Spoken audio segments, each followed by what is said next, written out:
Good afternoon and welcome to Midday Live. My name is Solis Rose Corte and we're broadcasting live over all our social media platforms as well, and also live on DSTV channel 279. Coming up in the bulletin this afternoon.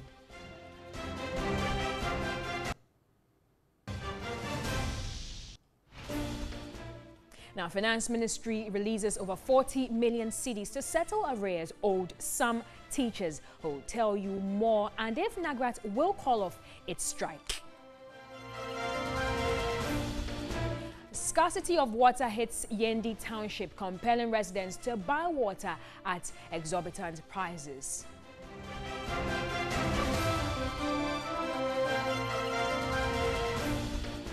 And on the foreign front, Sierra Leone's opposition candidate Julius Maada Bio takes presidential oath in a hotel after winning the runoff elections.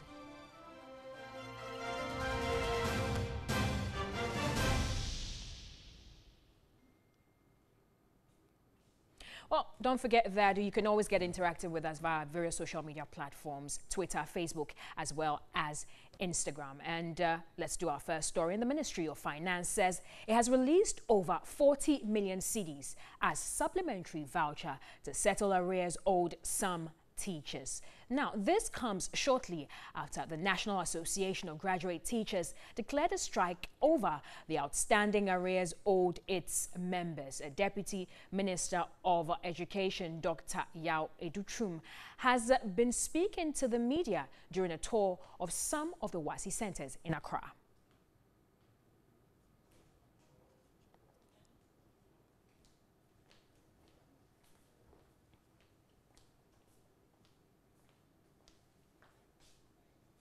All right, so don't forget that the Ministry of Finance says it has released over 40 million cedis as a supplementary voucher to settle arrears owed some teachers. Now, this comes shortly after the National Association of Graduate Teachers declared a strike over the outstanding arrears owed its members. A Deputy Minister of Education, Dr. Yao Edutrum, has been speaking to the media during a tour of some of the WASI centers here in Accra.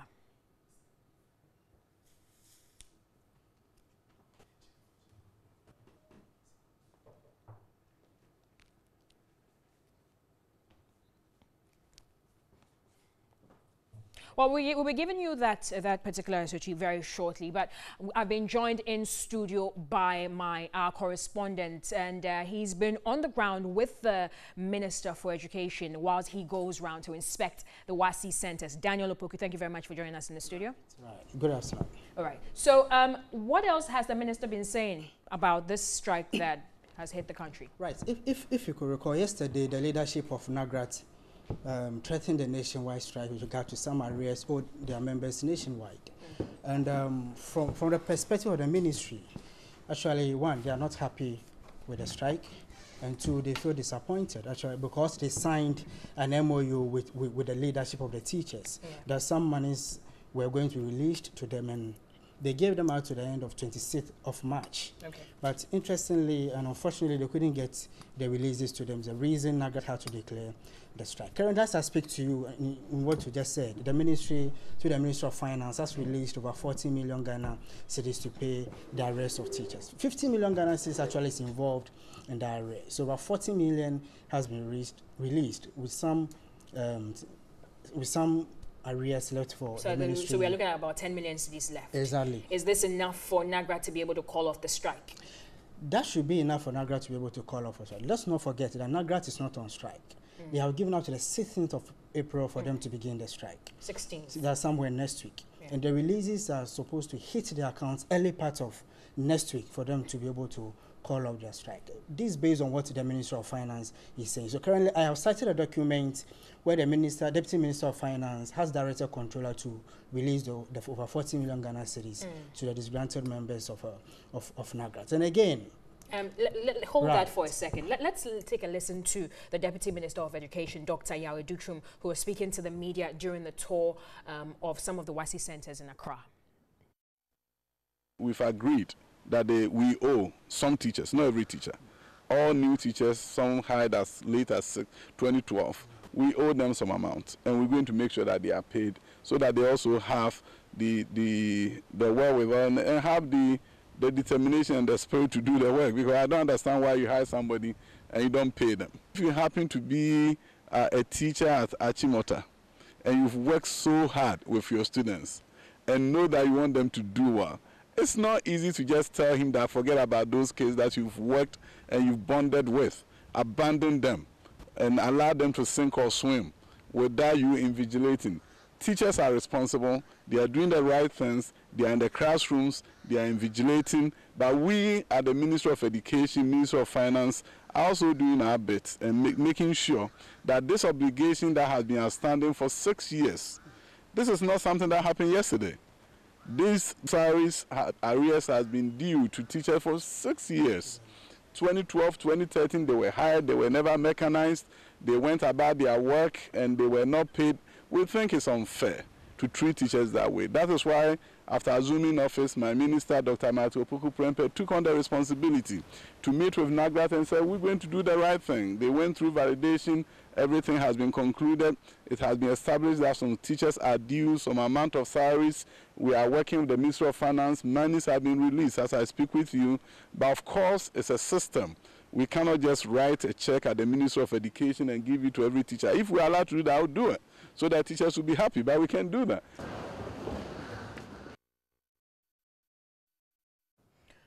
All right, so that was one of the deputy education ministers there. And can you continue with what you were saying? Yeah, I wanted to emphasize that the releases are not meant for every teacher. Okay. From 2012 to 2016, those who were affected are those who are to get the releases. So the 40 million Ghana cedi which has been released is meant for 2,566 teachers nationwide. So every month the ministry will be validating with the Auditor General's Department, will be doing the validation, and every month all those who be affected, those monies will be released to them for payment. Okay. Now you were with the minister, right, touring some of the WASI centers where the teachers on site invigilating. How was the situation like? Right. The teachers, actually we saw most of them invigilating, and not every teacher is supposed to invigilate. What they do is that the various heads of institutions present a list to WAEC, and WAEC has to go through and they ask the headmasters and headmistresses to nominate those they want them to invigilate. Okay. So our visit to the various sites, we realized that most of the teachers are invigilating. And I told you that let's not forget that NAGRAT is not on strike. The strike, they said, begins on 16th. That's when we have the students resuming, those who went on break resuming, and we have some academic work to begin from that period. That's when you have other teachers also resuming. So if beyond 16th, the releases do not hit the account, then clearly you have members of NAGRAT embargoing on the strike. But as we speak currently, the teachers are invigilating. All right. So what was the minister's observation of the whole process? The whole process has been very calm, especially when he went to Presec and also moved to one of these private institutions around Medina before he went to Achimota. By and large, the examination was very calm environment. Around the Faith Community Baptist School, which is around Medina, and somewhere around Medina, there was some absenteeism. Some students could not turn up. Probably, we don't know the reason why they didn't turn up. But one cardinal thing the minister said has to do with headmasters and headmistresses not dismissing students who have not paid their fees. Okay. Which is very cardinal for the minister, because there was a release from the Ministry of Education and the Ghana Education Service that headmasters and headmistresses should not dismiss students who have not paid their fees. Examinations should not be interrupted, according to the minister. So if the child owes you, let the child complete the exams before maybe the parents should come out to How about those who probably might be pregnant? Examinations, when you read the Ghana Education guidelines or their code of ethics, if you are pregnant, you can still go ahead and do your exams. Your pregnancy is not a disease, and your pregnancy does not also affect exams writing. Okay. So even if you are pregnant, you can still go ahead and do the exams. All right. Thank you very much, Daniel Opoku, who's our correspondent on the ground, who went on tour with the Deputy Education Minister, who was touring some of the WASI centers in Accra. Now let's move over and do some other stories. And the city of Kumasi has in recent years experienced flooding of streets and communities at every downpour. Now, as the rain set in, the Metropolitan Assembly is embarking on a number of interventions to avert flooding and resultant deaths and destruction of property. But how sustainable are these interventions? Let's join our Ashanti Regional correspondent Beatrice Spiogabra as she engages the mayor of Kumasi, Osea Sibe Entry. With the onset of the rains, the Kumasi Metropolitan Assembly is preparing itself against having any flood issues and related deaths and disasters. As part of preparation towards preventing any flood, the Assembly is embarking on a number of desilting of dredges and drains within the metropolis. I have the Kumasi Metropolitan Assembly Chief Executive with me, who will be explaining to us what exactly they are doing and if this is a permanent solution to having a flood-free incident in the metropolis. Can you tell us what the Assembly is doing ahead of the rainy season to prevent flooding? As you can see with the two machines at work, it's part of the KME preparation and plans to avert flooding this time around. Last year, all those who were in Kumasi saw the massive flood that took place in the city. And our city authorities, we have planned ahead to avert that type of calamity, which we don't want to befall the Assembly any longer. That is why we sent a team of the experts, that is the engineers. The engineers together with the NADMO went round to identify the key areas that needs to be done. For instance, if we look at this area, we have two intersections, one river from the other side, the other one also from the left side, joining at this point. And therefore, if we are able to do what we are doing now, that is the desilting, to widen the path for the water to find its course, definitely we would avert the flooding this time around. So it's not a permanent solution, because we can't just do this one and think that it's a permanent solution. No. We are doing it frequently. We will be doing it until we are able to get the linings of the riverbeds done. So this is one intervention, but we also have some structures that are also in waterways and waterlogged areas. What would the Assembly be also doing to those structures? In fact, the Assembly has taken the bold step. Now we visited a whole lot of areas. We've marked those that has to go down. We've been able to have a discussion with a lot of the owners who have built on it. We've given them the deadline, the timelines to vacate from the houses, so that at least we can demolish it without causing another problems. So that is the word of the Kumasi Metropolitan Assembly. The earlier those living around waterlogged areas live, the better for them. So this is one of the interventions that the Assembly is embarking on. We are hoping to see a flood-free incident as the rains are about to set in. From TUC, Beatrice Spiogabra, TV3. Now, the Evangelical Junior High School at Chiriponi in the northern region is without potable water. Students have to carry water in receptacles and 6 kilometers from home to school daily. This is a report by Zubeida Ismail. The Evangelical Presbyterian Junior High School at Chiriponi was established 18 years ago as a missionary school, but was later absorbed by government that same year. The school, which runs 2 streams due to the increase in enrollment, currently has a student population of 272, out of which 139 are boys and 133 girls. Each pupil has a container to store water. School authorities say the absence of potable water on campus and water storage facilities are setbacks to academic activities. Again, the EP school, though undertakes information communication technology, lacks computers. It was time for ICT lessons at the time of our visit. The conversion is done. The transferring of the information from the computer to the paper is done. There should be a direct contact between the machine and the paper. Only 1 out of the 20 laptops distributed under the One Child, One Laptop project is functional. We have over 50 students in the class. So most often, because of that, when you just bring the computers, it means you have to take a longer period, which even the whole period could not be enough for that. So most often, you at least bring one. After the period, during the break time, sometimes we call some of them one-on-one to come and see some of the things by themselves. The Tripoli township depends on only 3 boreholes and 1 dam for their source of water. For students in the Tripoli EP school, an empty gallon means staying thirsty till school is over. Now let's stay with issues regarding water. And the Ghana Water Company Limited, the GWCL, in Yendi in the northern region has closed its water treatment plant in the town. The plant, which serves residents in the Yendi metropolis and adjoining communities, was shut down on Tuesday, April 3, 2018.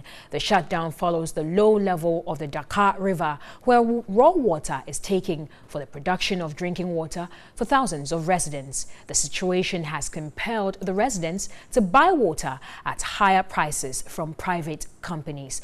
Those who are unable to buy the expensive water resort to untreated sources of water. Now, the plant since 2014 has witnessed shutdowns, which usually occur between April and May each year due to the Harmattan season. Now, the low volume of water from the river has made it impossible for the GWCL machines to draw enough volume for treatment.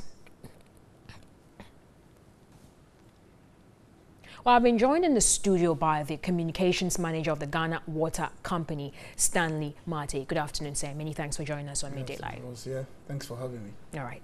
Now, what measures have been put in place for residents since this treatment plant has been shut down? Okay, so we have short-term and long-term measures. For the short term and in the interim, what we are doing is to supply them with water tankers. We also have some boreholes within the communities which we've mechanized and we are serving them, but it's not enough for the population. So for now, that is what we are doing. Now there are some other private tankers too, which we also give them priority in fetching water for the people in that area. So we are doing our best to make sure that the situation doesn't get worse. So well, regarding this particular, the provision of alternative water sources, the point is that they're expensive, and so that is the problem. So these water tankers that you're talking about, are they paying for the water or is it free? Yes, in order to make it less expensive, we try to give the water to the private tankers almost for free, so that they can sell it at a lower cost to the people. Now, for the tankers from the Ghana Water Company Limited, that we supply the community for free. Yes, and then with is it something that's being done now? Yeah, it's currently ongoing. Okay. And because this happens almost every year, especially since 2013, 2014, thereabout, these are plans that we already know and we already put in place so that the situation doesn't get as serious. Well, but then as far as the residents are concerned, and from what we gather, it is a bit serious for them. They complain of the fact that it's not accessible and then it's expensive. And this is something that happens annually. Yes. So, yes, to them or to everybody, it's serious. But I'm saying it's not that serious because you are trying to get them some water, okay? So that it's not like people will live without water for days. Whatever it is, every citizen within the community will get some water for consumption in the day. It may not be that much, but at least you could have enough for, let's say, domestic chores. Okay. Now, looking at the way forward, so this doesn't happen, we don't sit here again next year. What is the plan? Now, the government has been able to source some funds for a new treatment plant to be built at on the river, Oti River. The river Oti has enough water throughout the year. So then if we have a treatment plant there, then we could supply the community throughout the year. Then this challenge will be a thing of the past. So we are hoping that that could be done as early as practicable. Last year, His Excellency the Vice President announced this to us, and we are doing due diligence for the project to begin. And hopefully within 2 to 3 years, the project should be completed. So for the next year or two, we need to live with this situation. But we're also doing all we can to still minimize the hardship for the people. So we are still exploring the possibility of drilling more boreholes and then dredging the intake area so that we can have we can still have some little water to treat for the people. So a lot of work is being done. Okay. But we are very hopeful that when this money comes in, we will be able to build a new treatment plant, and then this perennial situation will be a thing of the past. Okay. Well, thank you very much, Mr. Stanley I'm also Mate. very grateful for having me. Okay, right. So we've been speaking with the communications manager of the Ghana Water Company, Mr. Stanley Mate, regarding the shutdown of the water treatment plant in Yendi. Now, this afternoon on MTN Video Report, MacDonald Amoa reports on a completed police station that has been left unoccupied for over a year at Etuabo.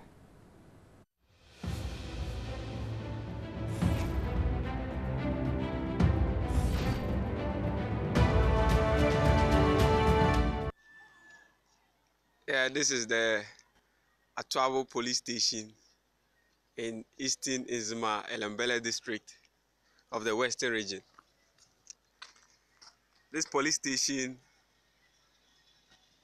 has been there for the past 1 year. It's a very, very, very, very beautiful structure. This is the main police station, and then this is the residential part of the police station. It's state of the art. It has been left deserted for some time now. It has been there for over a year, as I earlier on said, and it's left at the peril of the weather. And we must know that Etuabo is a coastal community, and I hope the IGP is taking note of this. We need personnel here to man the place. Other places do not have police stations, but we have one here in Etuabo, and it's left deserted. Reporting from Etuabo, Eastern Nzimaland, Elembele district of the Western region, this MacDonald Amoa. I'm out.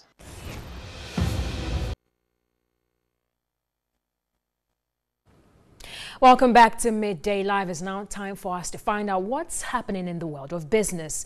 And 46% of businesses performed better in the second half of 2017 compared to 31% recorded in the first half of the same year. Now, according to a survey by the Institute of Economic Affairs, the IEA, the performance of both the financial and non-financial sector improved in the second half of 2017.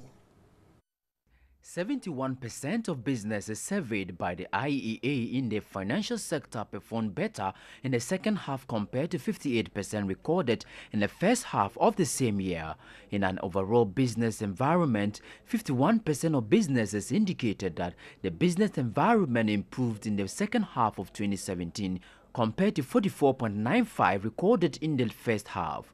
In the future expectations, 82% of businesses indicated they look forward to a better performance in the first half of 2018.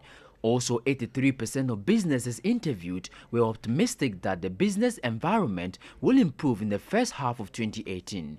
The survey encouraged local firms to source for a greater percentage of their raw materials locally. They did the assessment of the previous years, and it came out that many of them recorded high cost of doing business in the country. So cost of raw materials is a huge constraint for businesses. The second one that came up was high cost of credit.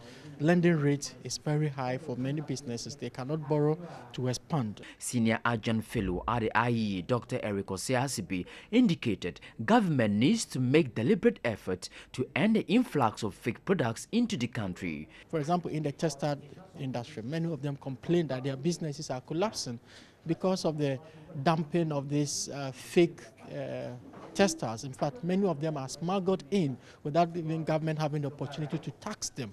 And so we think that government should pay much more attention in that area. If government either should support the textile industry or should erect some kind of trade barriers. The IEA also urged the authorities to deal with the high non-performing loans to reduce the high lending rate and forestall declining credit to the private sector. The central bank was also urged to encourage banks to make transparent the formula used to determine the base rate.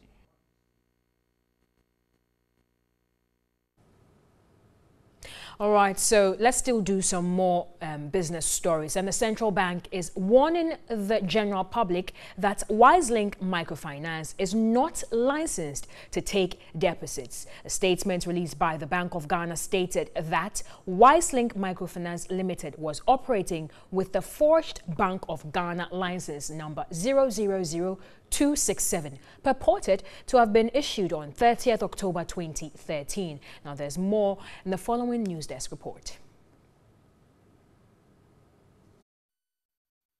WiseLink Microfinance Limited was engaged in deposit taking without a license from the Bank of Ghana. It was operating with a forged Bank of Ghana license number 000267, purported to have been issued on 30th October 2013, as well as a certificate of incorporation and certificate to commence business, both issued on 20th March 2009. The operations of the entity have since been closed down, and the Bank of Ghana has reported the matter to the Ghana Police Service. The operators are assisting the police with their investigations. The offices of WiseLink Microfinance Limited were located in Takoradi, Asimfosu, Ofankor, and Dobro. The owner of WiseLink Microfinance Limited is Reverend Eric Inshira Befi. Other key officers of the entity are Mrs. Isaac Fifi Morgan, Director, Mr. Eugene Amankwasante, Operations Manager, and Mr. Michael Annan, Head of Accounts. WiseLink Microfinance Limited is not licensed to engage in microfinance business. Hence, anyone who does business with WiseLink Microfinance Limited does so at his or her own risk, and the Bank of Ghana will not be liable for the refund of any deposit lost by a depositor. All right, let's do some other business stories. And the Ministry of Finance says government will soon launch the Nation Builders Corps as a means of tackling the growing unemployment in the country. Now, the Corps is expected to create 100,000 jobs. The modules include Teach Ghana, Feed Ghana, Heal Ghana, and Revenue Generation. And of the National Builders Corps program, which I announced in the 2018 budget to empower young people, promote entrepreneurship, and also really to get unemployed graduates to begin to find jobs. I mean, it's a sad testament to a nation when you have a society or association called Unemployed Graduates Association. That's really how bad it is. And we do... You kind of go to bed and wake up wondering when the Ghana or West Africa spring would emerge, because the numbers are quite startling and confounding, and you are desperate to try and have policies that would alleviate that. Well, that's all for business news this afternoon. You can get more business news updates on www.3news.com. Now, let's head over and do some education stories. And Public Relations Officer of the West African Examinations Council, Agnes Telkujo, has given assurance that the indefinite strike declared by the National Association of Graduate Teachers, NAGRAT, will not disrupt the ongoing WASSCE examinations. Speaking to TV3, she noted security measures in all the centers has also been intensified to prevent leakages. Now, the issue of leakages have been a major concern in the past. What assurance can we have that this time around you wouldn't have any leakages? We've put in place a number of security measures to ensure that the exam is conducted successfully. And we are expectant, and we know that things will go on well. Is it the practicals that they've started with, or both the practicals and theory? Taking both the practical and theory papers. So depending on which program you're offering, you go along with the timetable. So far, everything has gone on well. Now, I want to clarify if the strike by the teachers has had any impact in any way on the invigilation process. Well, we haven't heard of anything contrary as of now. So we are still monitoring, and I believe that the Ministry and the Ghana Education Service are in talks with the teachers, since these teachers are staff of the Ghana Education Service. So whatever it is, we'll be in touch with the GES and the Ministry, and then appropriate measures will be taken as and when necessary. But as of now, everything is going on well. And now to some health issues. The people of Jolok-Bogame traditional area in the Volta region can now heave a sigh of relief following the refurbishment of the only health post in the area after 40 years. The facility was closed down due to the absence of medical equipment, personnel and logistics, a situation that impacted negatively on healthcare delivery in the community. 50 years ago, an opinion leader in the community, Joseph Agbeka, single-handedly built the health post since there was no health facility to cater for residents of Jolok-Bogame and its satellite communities. However, over the period, the facility was not functioning as expected due to lack of logistics and other related health equipment as well as healthcare professionals. The development impacted negatively on healthcare development in their area. To help solve the situation, Queen Mother of Jolok-Bogame, Mama Nyama Lobe, with support from the Youth Association in the area, embarked on a self-help project to raise funds to rehabilitate the health post.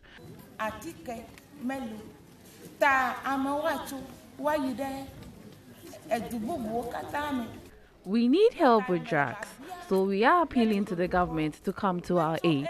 Commander in charge of Ashanti Region's Military Hospital, Brigadier General Christopher Kosi Agbeka, whose father constructed the health post 50 years ago, said the intervention was timely. The place got dilapidated, and it was in a precarious situation where the roofs were leaking, everything was, haphazard, and there was no order.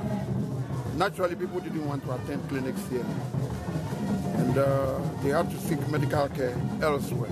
The maternity block of the center was also rehabilitated at the cost of 60,000 Ghana cedis to honor the Queen Mother of the area for spearheading gender issues in the community. The Minister of Chieftaincy and Religious Affairs, Kofi Jamishi, has urged Christians to register for this year's pilgrimage to Israel. According to the minister, the involvement of government in the process is to ensure security for pilgrims. The Minister of Chieftaincy and Religious Affairs, Kofi Jamishi, noted the involvement of his ministry in the pilgrimage is only to serve as a facilitator, adding government will make no profit from the process. Qualified candidates will be selected after undergoing screening by a committee made up of experts from the Bureau of National Investigations, Ministry of Foreign Affairs, and the Ministry of Tourism. Ghana and Israel, the ministry noted, have in place a memorandum of understanding to ensure the safety of Ghanaian pilgrims. If you are dealing with government, of course, you know that this is a system that if you go, you will come back. If not, your money will be handed over to you from the ministry. So the insurance is there. So that's why we are facilitating.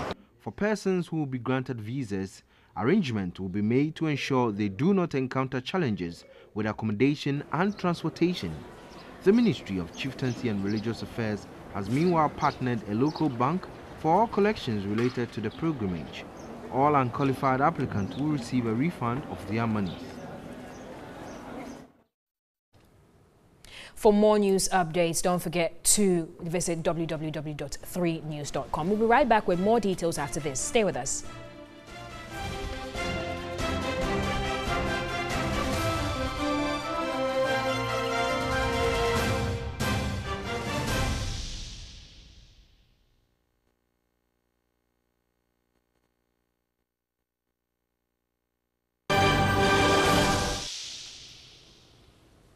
Well, welcome back to Midday Live. Now let's do some international news from neighboring Sierra Leone. And as it stands, Sierra Leone's opposition candidate Julius Maada Bio has rushed to take his presidential oath in a hotel after winning the runoff elections. Mr. Maada Bio is a former military ruler who briefly ruled the country in 1996. Now, he narrowly beat ruling party candidate Samura Kamara, who has alleged irregularities and says he will challenge the outcome in court. Mr. Maada Bio was sworn in on Wednesday, less than 2 hours after being declared the winner of Saturday's votes. Now, here is basically the breakdown. We'll be taking a look at how the votes turned out for Mr.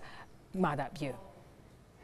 Sierra Leone's opposition candidate Julius Maada Bio has rushed to take his presidential oath in a hotel after winning the runoff election. Mr. Madabio is a former military ruler who briefly ruled the country in 1996. He narrowly beat ruling party candidate Samura Kamara, who has alleged irregularities, and says he will challenge the outcome in court. Mr. Madabio was sworn in on Wednesday, less than 2 hours after being declared the winner of Saturday's vote. This is the dawn of a new era, he said.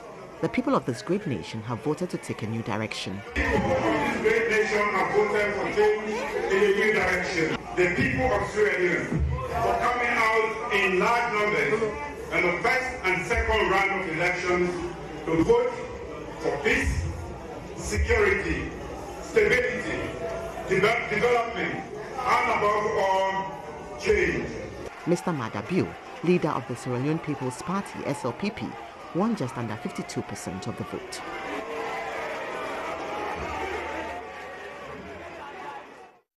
Quickly take you through exactly what transpired regarding the vote. So we had 2,546,577 votes cast. That's 98.76% of the total votes cast, and we had spoiled ballots that were 31,694. That represented 1.24% of the total votes cast. Now, the APC, Mr. Samura Kamara's party, got 1,227,171, representing 48.19% of the total votes cast. And the SLPP, represented by Mr. Madabio, secured 1,319,406 votes. That's represented 51.81% of the entire votes cast. So the SLPP's Madabio becomes the new president of Sierra Leone with 92,235 extra votes. So that's how far he beat his opponent there. So currently, Mr. Madabio, retired General Brigadier Madabio, is the president of Sierra Leone. Let's take a look at some more international stories. Former Brazilian President Luiz Inácio Lula da Silva will be imprisoned while he appeals his corruption conviction, the country's Supreme Court has ruled. He's facing 12 years in jail on charges of accepting a bribe, but he's asked to remain free during his appeal. Lula claims the charges are politically motivated and designed to prevent him from running for president in October. He has a lead in opinion polls. His Workers' Party said the ruling was a tragic day for democracy and Brazil. The Supreme Court judges ruled against him by 6-5 after a marathon session, which ended in the early hours of Thursday. The 72-year-old former president is likely to remain free until paperwork for his arrest is completed. An Indian court has sentenced Bollywood superstar Salman Khan to 5 years in jail for poaching rare antelope back in 1998. The court in Jodhpur also fined him 10,000 rupees, that's $154 for the crime. He'll now be taken to jail. Khan killed the 2 black bucks, a protected species in the western state of Rajasthan, while shooting a film. 4 other actors who starred with him in the movie and were also charged with offense have been acquitted. Khan, 52, can appeal against the verdict, but in a higher court. Correspondents say he will have to spend at least a few days in prison. Well, we'll have some more entertainment news after this break. We'll be right back.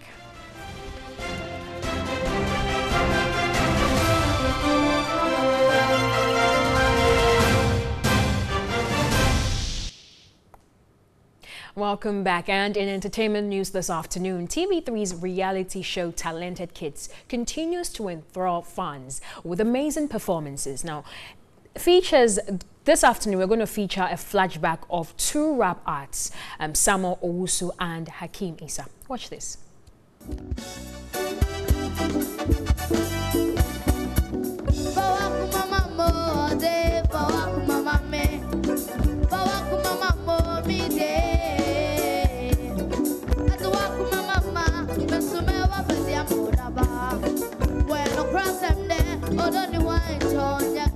After weeks of breathtaking performances from Season 9 contestants, the competition gets keener as the elimination stage sets in. So far, 6 contestants have been evicted, with more to go in the coming weeks.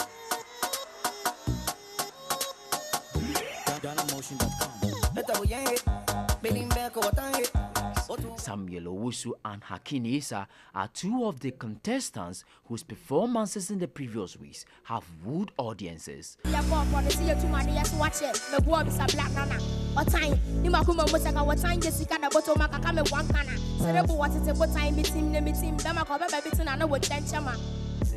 Although other contestants have given off their best in the competition, the cases of the two rap arts are exceptional. They perfect their performances every week.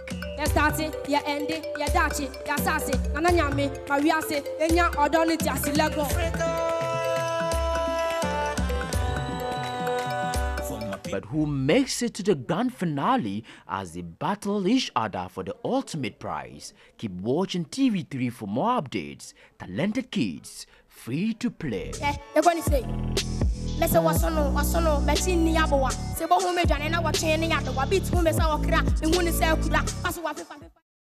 Definitely some real talent there. But before we wrap up this bulletin, let's take a recap of the headlines. Now, Finance Ministry releases over 40 million cedis to settle arrears owed some teachers.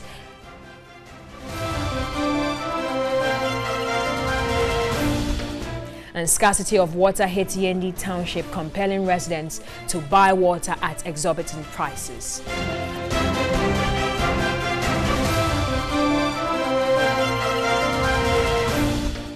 And international news, Sierra Leone's opposition candidate Julius Maada Bio takes presidential oath in a hotel after winning the runoff elections.